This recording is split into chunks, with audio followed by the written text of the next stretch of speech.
Welcome to another edition of In the Weeds with Ikard and Lehman, presented by Riverwind Casino. Riverwind is Oklahoma City's premier casino experience, and there are so many reasons why Riverwind is consistently voted OKC's number one casino, but it all starts with their amazing variety of gaming thrills and excitement. Riverwind's beautiful award-winning environment plays host to more than 2,800 of the latest electronic games with a huge selection of table games, including blackjack match roulette, and Teddy's favorite, craps. No matter what your game, Riverwind has it in spades and hearts. And to learn more about their gaming promotions and entertainment options, all you got to do is visit riverwind.com. Riverwind Casino, always a good time. And the Oklahoma Sooners head to Columbia to take on the South Carolina Gamecocks, Ted, in a game that the Sooners absolutely have to have. Yep. This is a big one. And there's some aspects of this game that you look at, you say lean in our favor, but we're going to have to put a better complete game together. There is no doubt about it. So let's dive into the keys to victory for OU against South Carolina. Let's start by breaking down South Carolina's offense. And this is a group that has really struggled to run the football throughout the season. However, they did find some things against LSU, Ted. Yep. Simple split zone here. This cannot happen. This cannot happen. This cannot be the game where South Carolina finds the run game and gets it going. They have fired their offensive line coach because they've given up so many sacks and so many tackles for loss. It's been a struggle up front, and they've been very beat up along the offensive line. But, Ted, they got some talented backs. Faison, Attaway, Fuller right here. I mean, you can see, look at the build of this guy. Yep. They've got talented backs. So OU's defense cannot let this be the week where South Carolina finds it in the run game.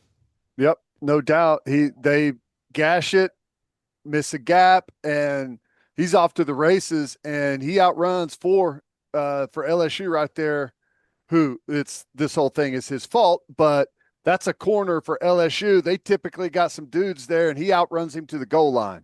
Yeah, watch this, ladies and gentlemen. Oh, surely the guys from LSU will catch him. No, they will not. He walks away from him. Yep. I mean, this is impressive speed from Fuller, and because these dudes from LSU, we know they're not slow in the back end of that defense, and they never catch him. Still not catching him. And look at this dive. Full send into the end zone. That's great. Got to be gap sound. Cannot let this run game get going. That would be that just cannot happen if OU wants to go and win this game. Yep. And there something similar happened to us against Texas. I mean, it's a different run, but formationally, you've heard me talk about this a lot. You got a tight end right here. This guy's going to motion. This guy, or not going to motion. This guy's getting out of there. So they're creating twins over on this side, and this guy's going to come across. This is twins. And whenever you have that, this corner right here is now in the fit C7 alignment. He's in this C gap, 7 yards. Okay. Now, as he sits here, if this guy stays in this position right here, he's a D gap player on the outside. All right. But if that guy comes across the formation, his new gap is right here. You better get there. You're in the run fit, buddy. Too slow, too late, out the gate. 28 looks good. Yep. I would expect us to see more of 28 after some of the things Shane Beamer said in his press conference this week. I would expect the Sooners to see a bigger dose of 28. Yeah. Sounds like they want to get him more involved. Hold on. I agree. Okay. Look at the excitement from this guy. Look at the air we've got here. Pretty good. I mean, that's pretty impressive. I don't know. There's a lot of jumping going on. We got another one over here once it continues to roll. Look at this. The high knees. I mean, there's some excitement going on that sideline. I like it. I like seeing the juice. I figure Beamer would be running down this sideline right here. He's probably headbutting someone with a helmet on, don't you think? That's usually his go-to. That's what that's his go-to in the past. It's a big play though. It's a huge play and just an elite dive. Look at where he leaves from, dude. I mean, you. Oh, That's look pretty at this good. guy. Oh, look at this guy's energy. He's got the visor on. I mean, Did he that have guy's South did he have the Carolina. arms out soaring for him on the jump? Oh no, he's doing the wow. I love What do it. you call that? He's just I kind of don't know. going circles. Now we got the clap. Lady behind's got a fancy hat on. She's excited too. Oh yes. Is the Shaka a South Carolina thing? It's got to be. I don't know. Maybe. Does it look like a Gamecock? I'm guessing. I mean, that's the only explanation as to why he's going double Shaka and losing. Look at this guy. Yes, I love this guy. It's amazing. That's Cheerleaders are fired up. The proper level of excitement for an explosive run. Well done, South Carolina. Everyone, well done. Yep, that's what happens when you rip a long, what, 60, 72-yard touchdown run. Oh Nice. no. We've got sad guys with southern haircuts. They're sad. Not happy at all. Not feeling it. We got a good crowd shot. Oh, dude, it's got to be a thing. Look at this kid. He's going double Shaka down. Yeah, It's that explains it. I had no idea. So that's the South Carolina equivalent of horns down. Who knew? We're new to the conference. Give us a break. Great seats, by the way. What a play. What a way to start. Yep. All right. I don't know really how else to say it other than LaNorris Sellers is terrifying. Yes, he is. And this is a perfect example of what's been going wrong for South Carolina in general and just how dangerous Sellers can be. They have struggled protecting him. Really struggled. I mean, guy, he's sacked, right? He's sacked. No, he's not. He's out. And this is the moment that really scares you right here, Ted. Yep. He can throw it down the field. He can take off. Eyes are still down. He's looking for some late crosser, someone working in the scramble drill. Oh, we got him pinned on the sideline. No, we don't.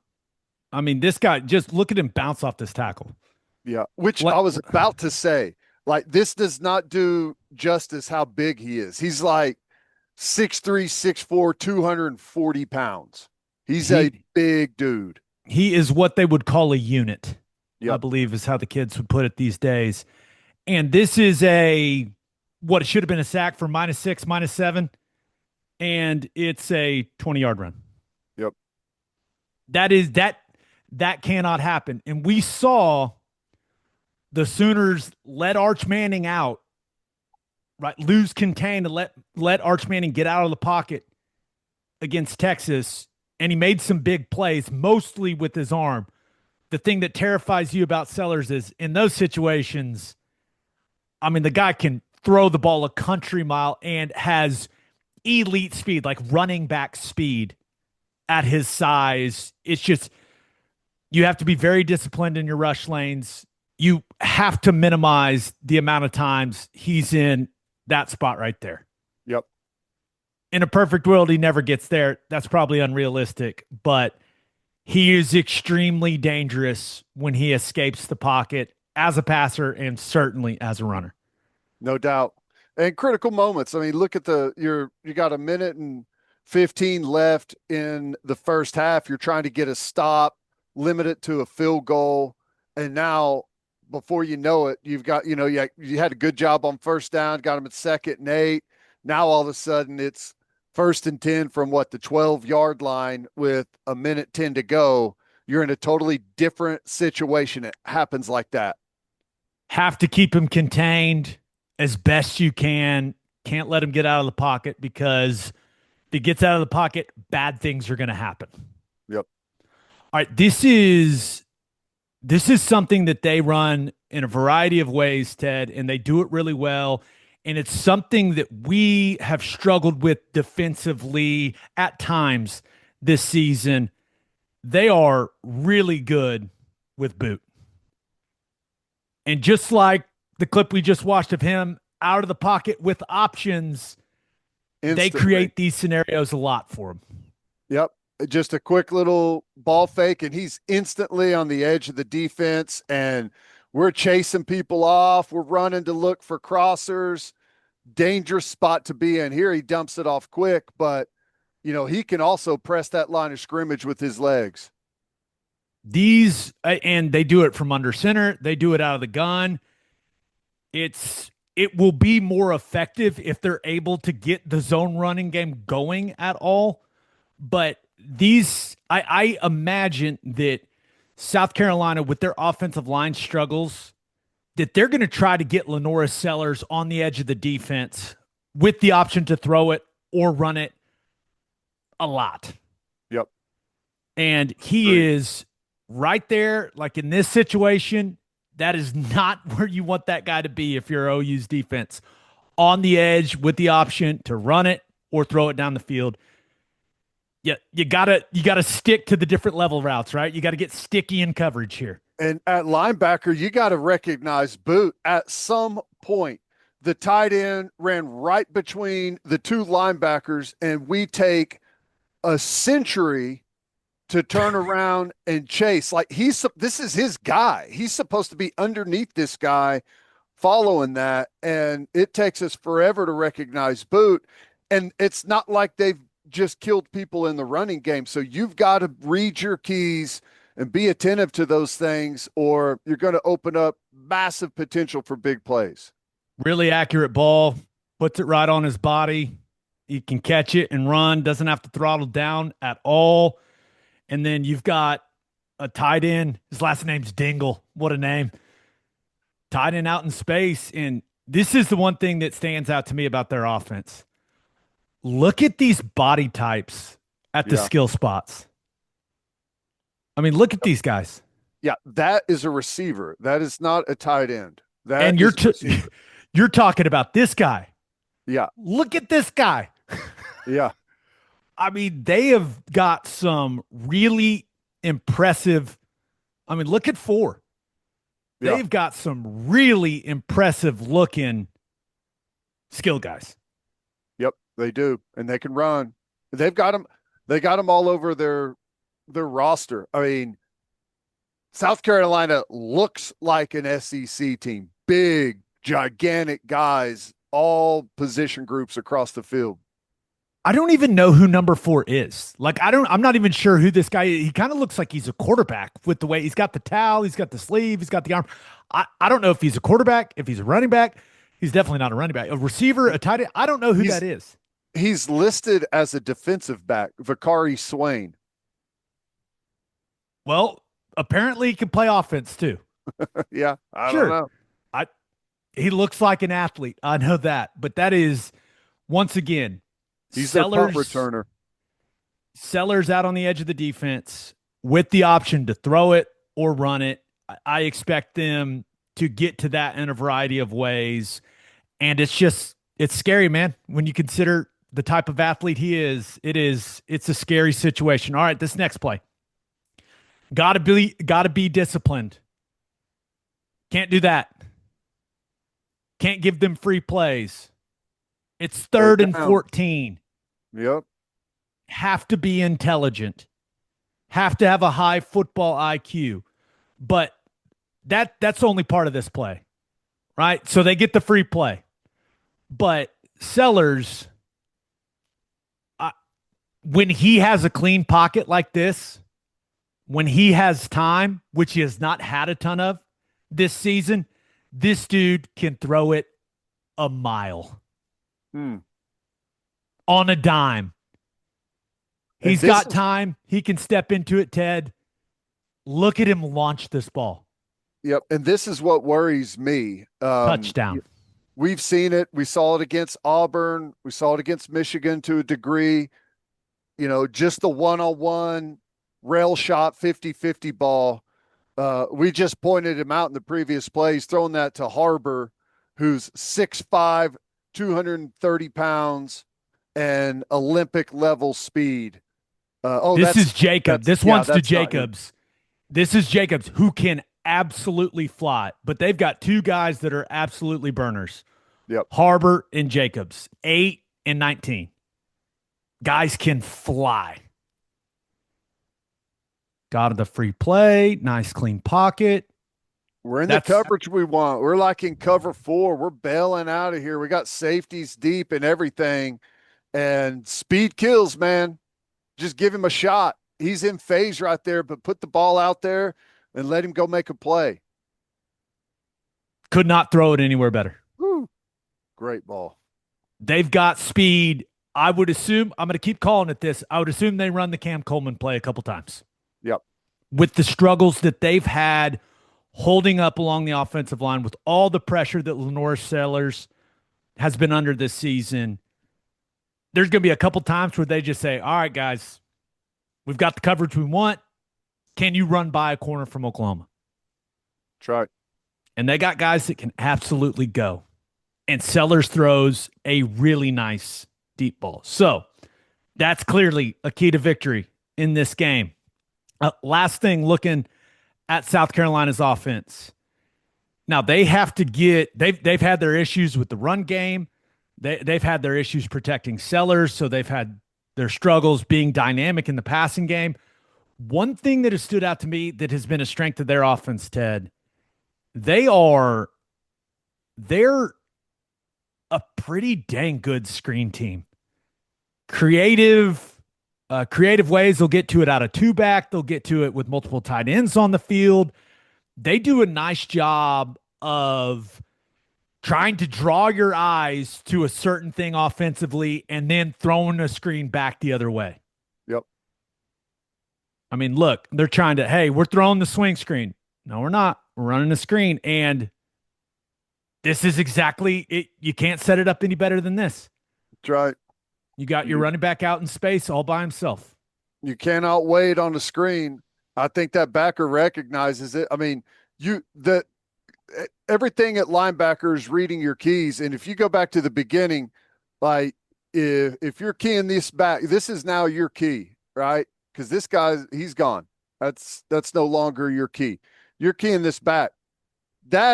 This footwork right here, that's like protection footwork. We're not bringing pressure. There's no one there. That screen all day, babe. You got to go right now. Right now. Because if you wait, I'm not sure. Oh, there it is. You don't have anyone to turn it back to. Nice, flattened down the line. First guy out on the screen. That's good screen mechanics. Gets a piece. All you need to do. Got a nice rat kill by number 50 there. Just nudge him. Don't decleat him because that's a penalty now. It wasn't when I was playing, but it is now. And you're out in space. You got a nice, 15-yard gain on the screen. Effort. You need effort on screens. This is what I call herding chickens. Someone's going to get him. Someone's going to bring him down. Oh, I'm going to get in position. I'm not going to get a hat in there. I'm going to put my hands out, herd the chickens. You got to pursue and go make those guys pay. Every yard matters. Good screen team, though. And I just, with what they have done, with how they've struggled to protect, you would assume they try to get to some of those early in the game, just like Texas did. What, Texas run a screen the first play of the game? Yeah.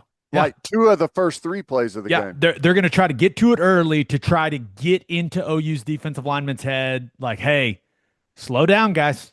Slow down. Did this guy get sniper shot here? What happened? What? He just went down out of nowhere. Dude, we got monster. Dude, turf monster. Watch this. Oh, his knee brace hooked. Is that what that is? Yeah. We got knee brace hookage leading straight to a face plant for 50. Ooh. Tough. And this right here is knowing he's going to see it on film. 100%. That's knowing the entire O-line room is going to be laughing at you. Whether you win or lose the game, you still have to have a little fun in the meetings. Yep. And that is exactly what that is. That's the moment of realization Oh my gosh, everyone's gonna make fun of me.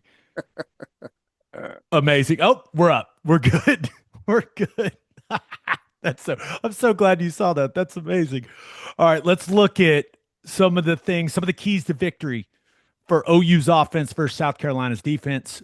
But first, It's football time in Oklahoma, and you need beef built like our guys on the field, premium, powerful, and ready to perform. That's Didier Ranch. They're a family ranch right here in Oklahoma, raising and shipping their own beef nationwide.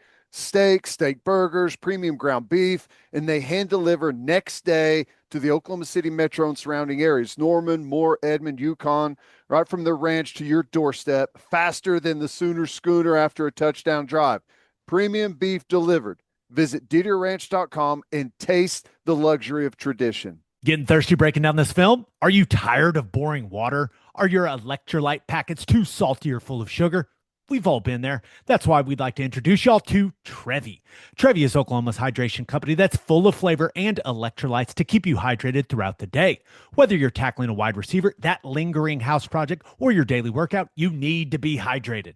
With Trevi's flavor-filled formula, you don't have to sacrifice taste for functional performance, and Trevi is giving In the Weeds viewers a 20% discount on y'all's first order when you use the code GameDayHydration at drinktrevi.com. Trevi Hydration, a fountain of flavor. Shaner and Franklin's attorneys know a thing or two about drilling, whether it's drilling running backs on the field or drilling wells in the patch. As former collegiate athletes, Shaner and Franklin bring the same discipline and grit to oil and gas law. The Franklin in Shaner and Franklin is Daniel Franklin, my teammate for 4 years at OU. D. Frank's an awesome dude, super smart. From title work to transactions, they hit hard, play smart, and don't quit until the job's done. So when the deal gets tangled in the weeds, trust Shaner and Franklin to do whatever it takes to get you in the end zone. Contact Shaner and Franklin for all of your oil and gas legal needs. All right, looking at OU's offense versus South Carolina's defense and some keys to victory for the Sooners. Oh, this is the most important thing in the entire football game. This man, number 6, his name is Dylan Stewart. OU fans are very dialed in. I know they know Dylan Stewart. We cannot let him wreck the game. He is the best player we've played against all season long. And if you allow him the opportunities, it is guaranteed he will wreck the game. He's that good.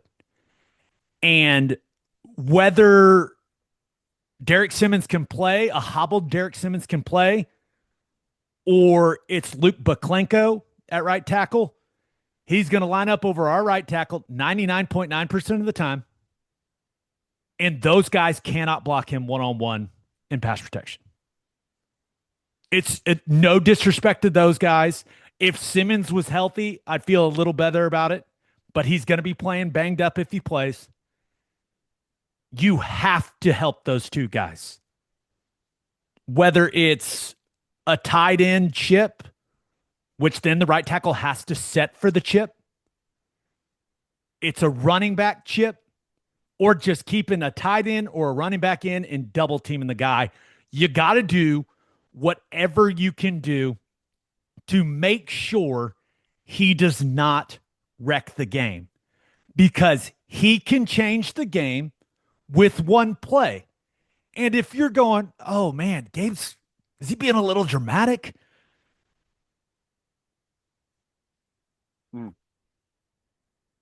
Teddy's coming free on the twist. He's coming free as the looper. What do you think happens here?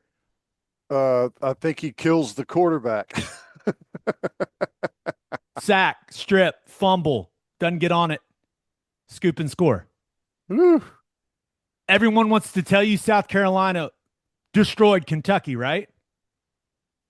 Look at the score. Yep. This play single-handedly changed the complexion of this game. South Carolina rolls the rest of the way. You cannot let Dylan Stewart wreck the game. If you allow them the opportunity, which this is tough, man. They're in 5 up. You're going 5-0. You're 5 for 5 at the line of scrimmage. You know me, Ted. I'm normally, hey, running back, if your guy doesn't come, get out.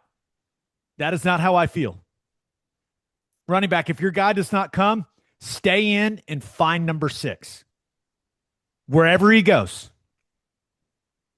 If he's the looper, buddy, buckle up. Take it right in the chops. Do what you got to do, man, because he will wreck the game if we give him the opportunities. So don't give him the opportunities. Now, this is tough. Like, this is 5-0. You're trying to pass off this twist at right tackle, right guard, and center. Center almost gets there. He's late, but this guy is so good and so quick and so athletic that if you are a fraction of a second late, you are dead. 6'5", 6'6", incredibly twitchy, great length. He's got it all. We talked about the details in the Texas recap, right? Yep. Where are my eyes as an offensive lineman? If you have bad eyes in this game and number 6 is involved, something very bad is going to happen. Yeah. You have to be completely dialed into the details at O-line, running back, and tight end in protection. Yep. Do you think I've scared everyone enough? Yeah. It's just the truth, man. I mean, this is the biggest play in this game. He comes free as the looper. They're not able to pass it off. 73. Come on, man. We gotta scoop that one. We gotta fall on that one, brother. Smother it. We gotta just lay on it. I bet you they did a bunch of those drills in practice, but this guy right here, maybe the best player in all of college football. He was a true freshman last year, and I believe it could have played in the NFL last year. Oh yeah, which is if he was able rare to come out for the draft, he probably would have been a top 10 pick last year. They had to pay him a boatload of money, right? And we got 12. 12. We need to get those knees up, big fella. But that's one of their backup edges. Once again, the body types on this roster are impressive. I mean, this guy is all of what? 6'5", 6'6", super long arms. They got a bunch of guys that look like that. Yep. And you better come ready to play. You better come ready to play with great technique if you're OU's offensive line. Because if you don't, good things are not going to happen. They've got really good body types. Oh, he's not going to drop it, is he? Nope. Look at that. Ball security all the way across the goal line. We're dropping it halfway in. Official getting there just to make sure. Just to make sure. Keeping an eye on that goal line. End zone, we're fired up. South Carolina fans, they bring the juice. I like it. All right. Let's talk running game. Number one most important thing for OU's offense is do not let Dylan Stewart wreck the game. What I believe is the second most important thing is to get the running game going a little bit. Now, I've said it a lot this year. Spread them out, Ted. Now, we're 2x2 here. What kind of box are we looking at? We're looking at a 5-man. We'll call it maybe 5.5-man box, right? You've got this guy. He's kind of playing in an apex in between. This guy's a tight end for LSU. My goodness, what an athlete. But you're getting the light box that you want. And our best play in the run game has been just that simple 5-man zone play, 5-man duo, whatever you want to call it, where you're getting one double team to this backer and everyone else is blocking their guys. There's no reason you can't run it into this look and see if you can have success. The goal should be whether it's to force them to bump this guy into the box or roll a safety down into the box. The goal should be to run it efficiently into the 5-man box to where they have to bring a 6th element into the box. Yep. It's not overly complicated. Yep. You see a quarterback's already looking over there. The overhang player, they're going to counter his quick action to play the run with the RPO if they need to. Or you just hand it and roll with it. And one play that we did not see against Texas that I thought looked really good into the light boxes against Kent State was That one, I just called it kind of like sub counter, right? You're double teaming here, you're blocking back at center, you're just manned up here, and you're blocking and kicking out at guard. Now, I would prefer not to run it at 6. This is 46 right here because 6 just does some things that, frankly, you're not supposed to do. Jump around, just go make a play. He goes and makes plays. He's kind of hard to predict in that way. If you can run this stuff at 46, he plays it the way you're supposed to play it, if that makes sense. Mm-hmm. He plays within the structure of the defense. You cannot say the same thing about Dylan Stewart, but you got options here. Now, let me run this real quick because I've complained a lot about us bringing the tight end back into the core. That's what LSU does here. We're going to have to do some of that in this game, and here's why. You're going to need to have the tight end in the core, in a wing in particular, to help chip on Dylan Stewart. And you have to keep South Carolina's defense guessing whether it's run or pass. You can't just every time the tight end's in the core, it be a pass. That's not going to go particularly well. That's giving the defense the advantage. So you've got to run some plays with the tight end in the core. And right here, you'll see LSU just runs split zone. And we got a crease, Ted. Mm-hmm. We're running split zone. We got a crease. We're getting some, we're covering them up nicely on the front side. Combination, bam. And we got a crease. There's no reason our tight ends, whether it's on the run split zone or the split zone play, there's no reason why our tight end can't go and get in the way like that. Crack replace. Put it on the corner, baby. Make him tackle. Put it on the corner. Oh, he does not want it. You can see that is when you go into a tackle slowing, you can tell he don't want any part of it. Make him come in there and tackle.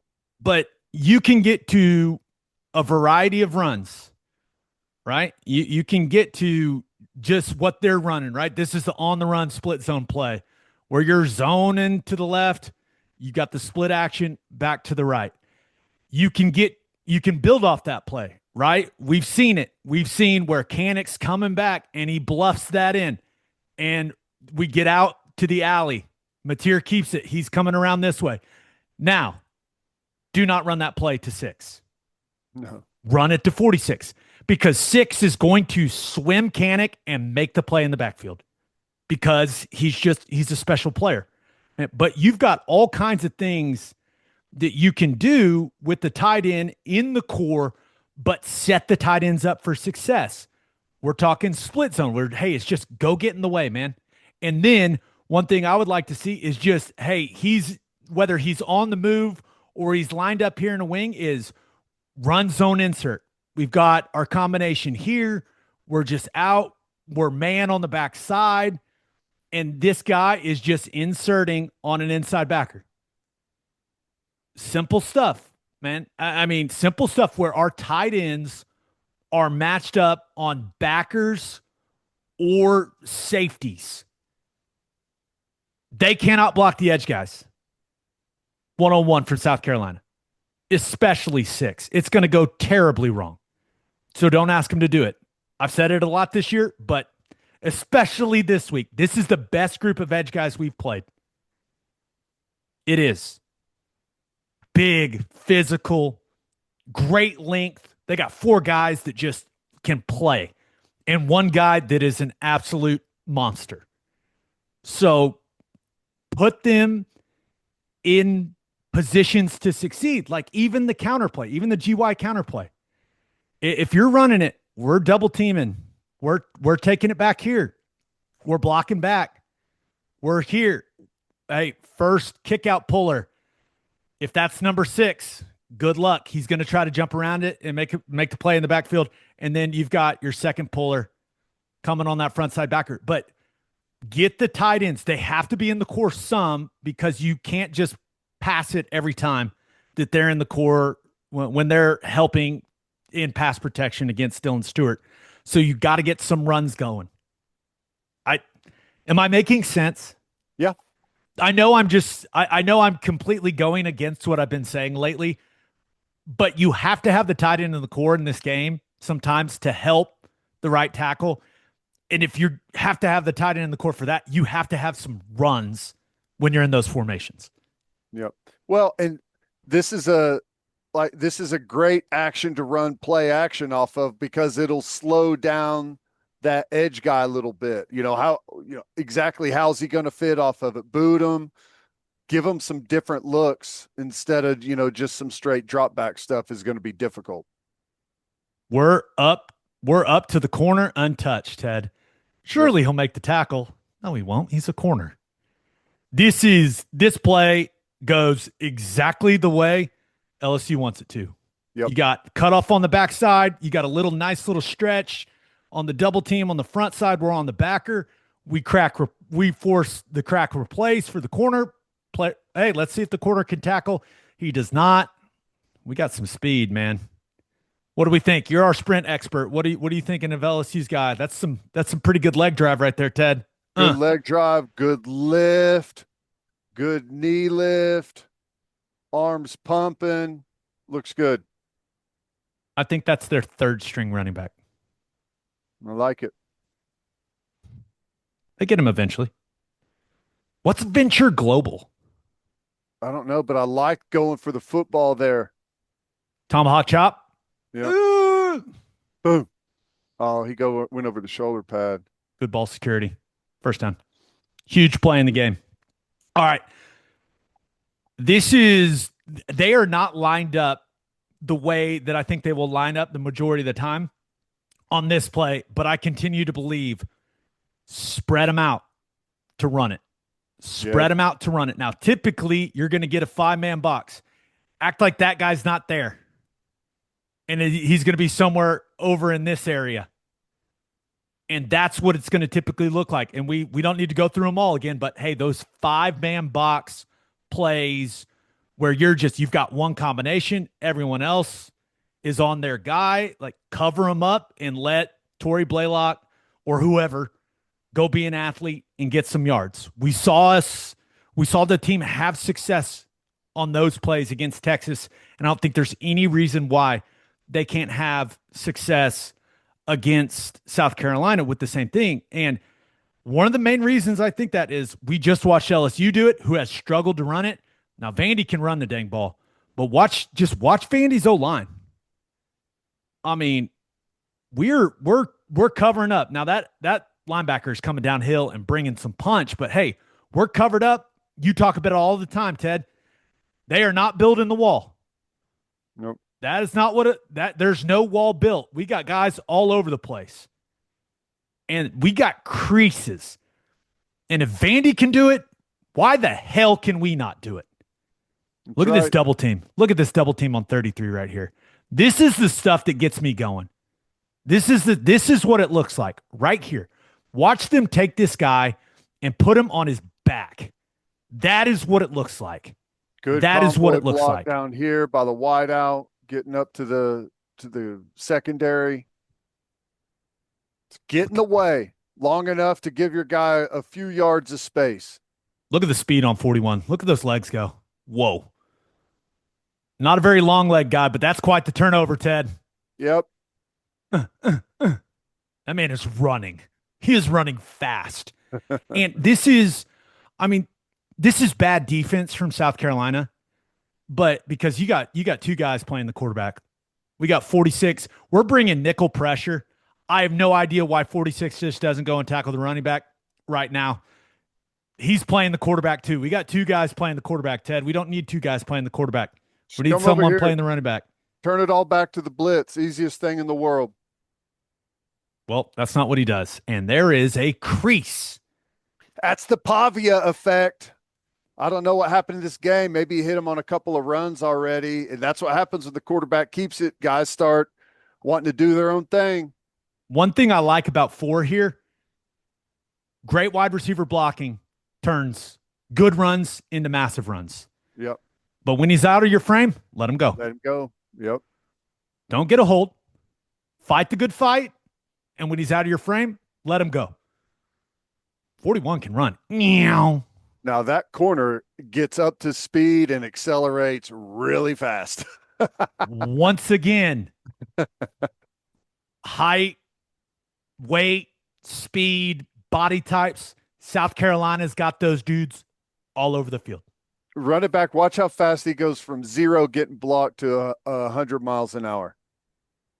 I mean, that's yeah, they got good athletes, dude, all over the place. All over the place. 41 though. Look at this. Is he going to dive like we saw from South Carolina's guy? Oh, No. kind of boring. Well, surely he'll make up for it. I've already seen the clip. Oh, yes.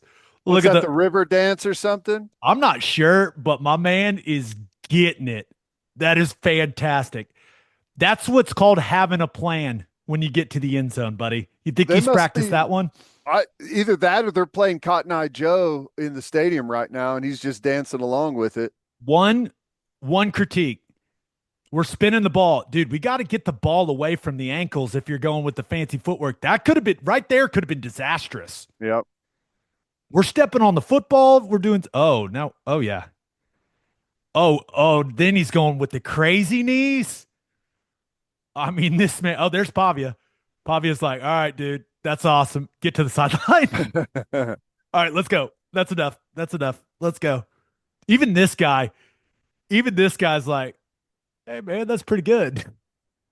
Got a smile on his face, like, hey, that's entertaining. Oh, surrender Cobra. Oh no. Oh wow, great spot. Too early for that. That's a Dang, I don't even know when in the game it was. 44-yard touchdown run for Lasser. That feels like a dagger, I assume, if you're a Gamecocks fan. Let's get to the sideline. All right, another formation I like in the run game. And Ted, this was a formation that was quite controversial a year ago. We got the old 4-by-0. Yep. Not illegal. Illegal in the NFL. Every single game you see it in college football. By both teams usually. The first thing I want to point out on this play, I don't know how many different ways I can say it or how many times I need to say it. This is Dylan Stewart. Our tight ends cannot block him. And not many can. There are the list of tight ends in the country that can block this dude is very, very short.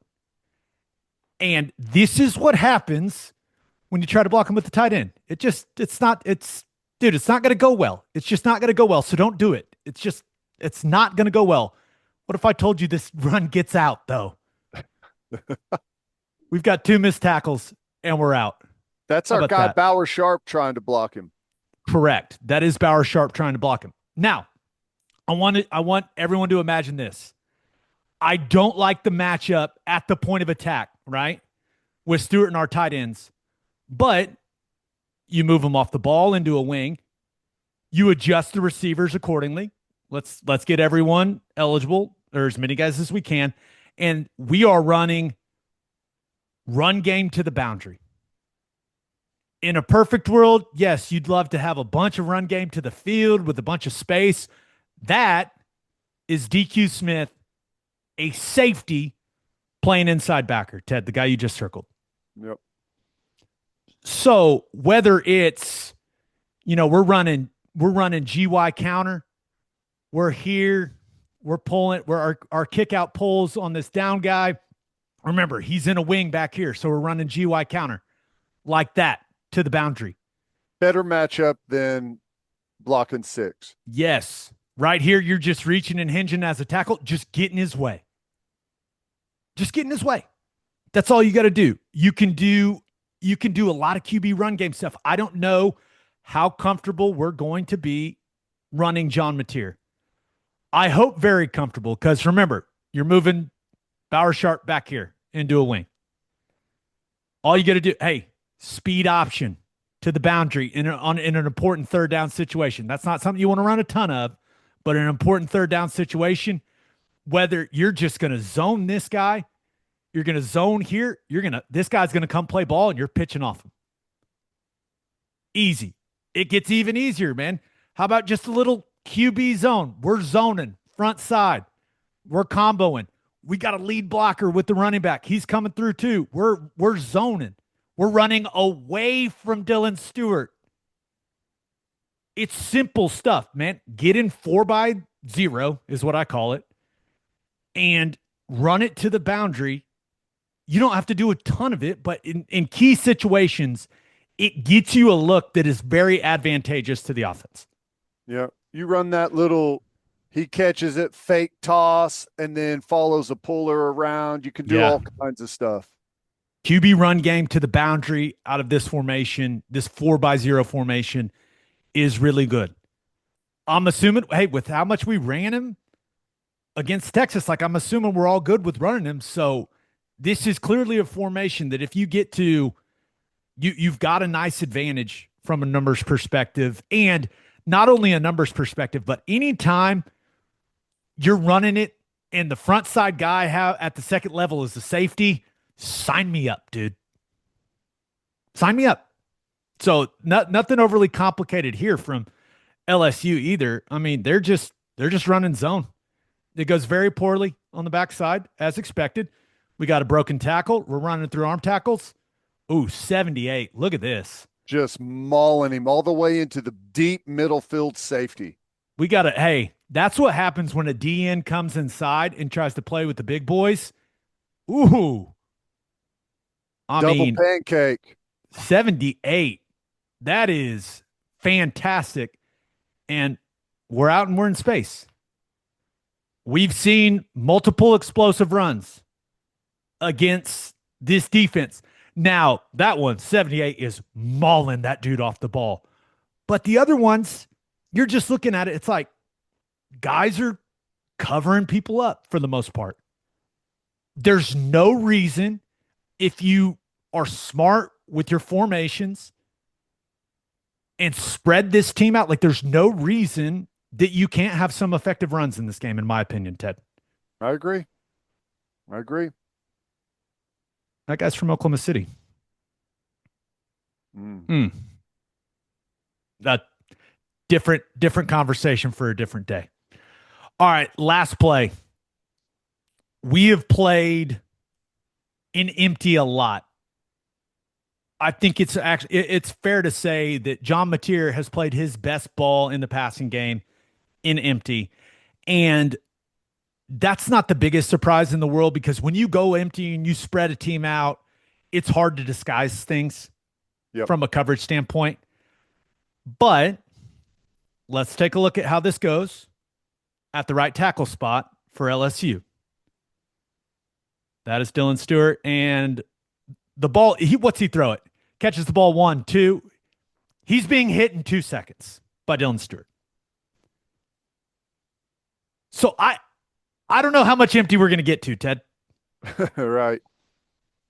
I don't know. Now, one thing, and I mentioned it at the start, you have to build your game plan and call the game accordingly. Like, you cannot let him wreck the game.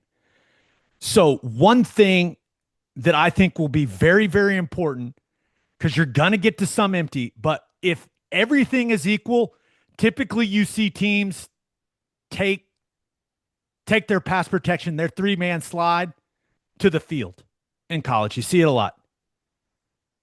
In this game, unless there is some type of pressure look or they're in a bear look, unless there is a glaringly obvious reason to take the protection the other direction, the 3-man slide of Michaela, Weewoo, and Simmons or Baklenko the center should always go to number 6. I did it multiple times in the NFL. When we played J.J. Watt, we ran 99 protection. And unless there was a reason that we needed to take it away from him, we went to him every time. We did the same thing against Aaron Donald. Dylan Stewart is that type of player. Unless there is something that forces you to go somewhere else in protection, the 3-man slide, needs to go to Stewart. And I'm sorry, Heath Ozida and Michael Fasusi, but you're just going to play the game on an island, brother. That's just how it's going to work. That's just how it's going to work.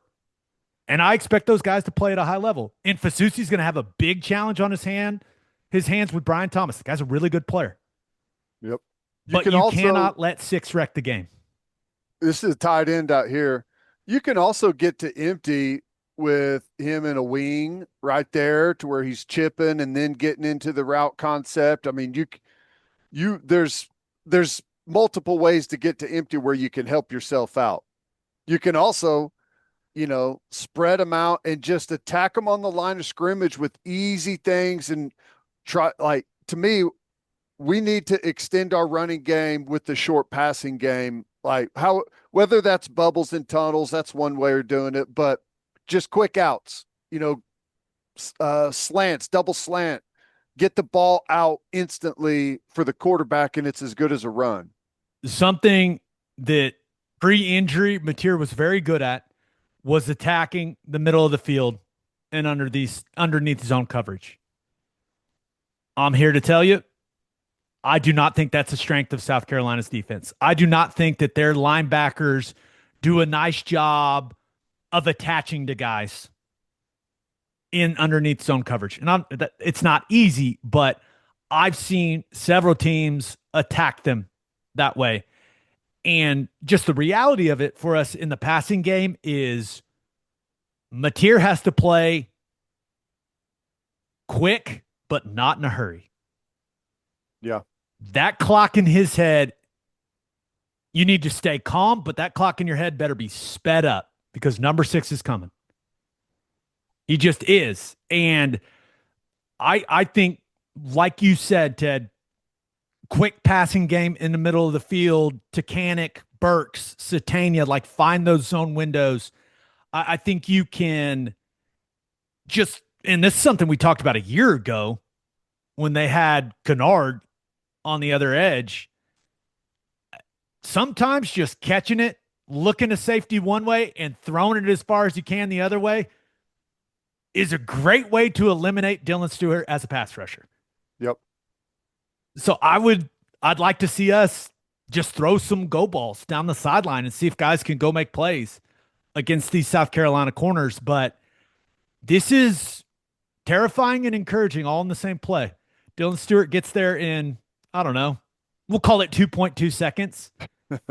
But Nussmeier quickly identifies the matchup he wants to work, puts it right on the guy, and missed tackle, and we are out, Ted. Easy money. Now we are out, and this guy can fly. That's really good lift. A couple weeks ago, I saw him make a play on tape. He wasn't playing very much. I may have notified the proper people that he wasn't playing very much, but Anderson, the starter, got hurt, and now he's playing a lot, and he can fly. And now everyone knows. Yep. Look at that foot strike. Perfect.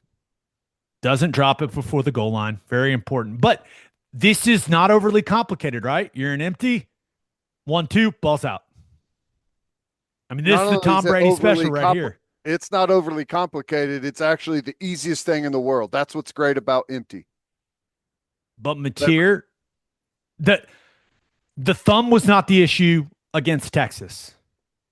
The eyes were the issue against Texas. Whether that was not looking safeties, not manipulating the secondary with his eyes, or just straight up locking on guys. The eyes were the problem. He has to know what matchups, what combinations he needs to work, dictated by the coverage, and he's got to be clean. You cannot turn it over in this game. You cannot throw it to the other team. Their offense is struggling. They're struggling to block people. The last thing you can do is let them score on defense. He has to make good decisions in the passing game. And if you know where you're supposed to work, is he going to get him? No, he's not. And this guy can absolutely fly. Venture Global. I'm going to Google that after we're done. I don't know what Venture Global is, but clearly they're doing well. Sounds like a fake company from a movie. It absolutely does. You're right. Like that's the company that a Bond villain runs Yeah. for sure. This is that is totally a money laundering operation. They don't do anything. 12 can absolutely fly. But I you have to play quickly if you're John Mateer. Now, I'm not saying if they're double teaming Stewart, okay. You have to trust your guys to get the job done. You gotta trust the pocket. But in some of these situations, man, you have to be clean, decisive, and know where the ball needs to go, and you got to get it there quickly, efficiently, calmly, quickly. Yep, I agree. I like it. And then let's take a few shots down the field, man. Let's see if someone can go make a play. We have not done nearly enough of that, in my No, opinion. no, agree. Please make sure you subscribe to our YouTube channel. Also, like these videos. You can also show your appreciation. You can click those three dots down there and give us a super thanks. Other than that, we'll see you next time here on In the Weeds.